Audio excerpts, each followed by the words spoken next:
Төртінші сабақ. Елімнің астанасы. Жаңа сөздер. Новые слова. Мұражай, музей, көрме, выставка, ғимарат, здание, ойын-сауық, развлечение.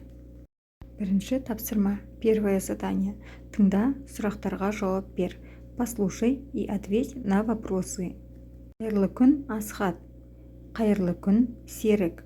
Асхат, сен Нұрсұлтанда болдың ба? Иә, болдым. Айтшы, Нұрсұлтан қандай қала? Нұрсұлтан көрікті қала. Нұрсұлтанда тарихи мұражайлар, көрмелер, биік ғимараттар, ойын-сауық орталықтары, саябақтар бар. Осы жазғы демалыста мен де барамын. Серік, жақсы барып қайтуыңа тілектеспін. Аман бол, сау бол. Асхат қай қалада болды? Асхат Нұрсұлтан қаласында болды. Ол онда нелерді көрді? Ол онда тарихи мұражайларды, көрмелерді, биік ғимараттарды, ойын-сауық орталықтарын, саябақтарды көрді. Екінші тапсырма. Суреттерге қара, сұрақтарға жауап бер.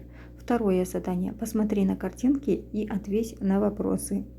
Суреттегі қала туралы не білесің? Суретте Нұрсұлтан қаласы бейнеленген. Ол жерде көптеген жаңа ғимараттар бар.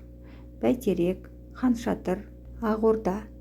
Бәйтеректің биіктігі 97 метр. Ол үлкен ағашқа ұқсайды. Қаланың көрікті орындарын ата.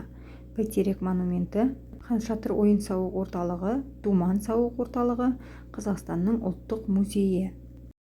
Үшінші тапсырма. Көп нүктенің орнына сөздерді қойып, толықтырып оқы. Третье задание. Напиши пропущенные слова. Менің атым. Меня зовут. Каждый пишет свое имя. Мен жастамын. Здесь надо писать, сколько вам лет. Мен Алматыда тұрамын. Я живу в Алмате. Или город, который вы живете. Онда әдемі ғимараттар көп. Там есть много красивых зданий. Менің үйім көп қабатты. Мой дом многоэтажный. Үйімнің қасында үлкен дүкен бар. Или что у вас рядом с домом есть. Төртінші тапсырма. Туған жерің туралы досыңа хат жаз. Четвертое задание. Напиши письмо о своей родине. Сәлем досым. Мен Алматы қаласында тұрамын. Қалада көптеген ғимараттар, саябақтар, хайуанаттар бағы бар. Алматы үлкен қала. Қалада көрікті жерлер өте көп. Сондықтан туристер жиі келеді. Мен Алматы қаласын жақсы көремін. Маған қонаққа кел.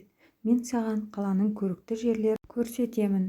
Сәлеммен, досың, имя пишем.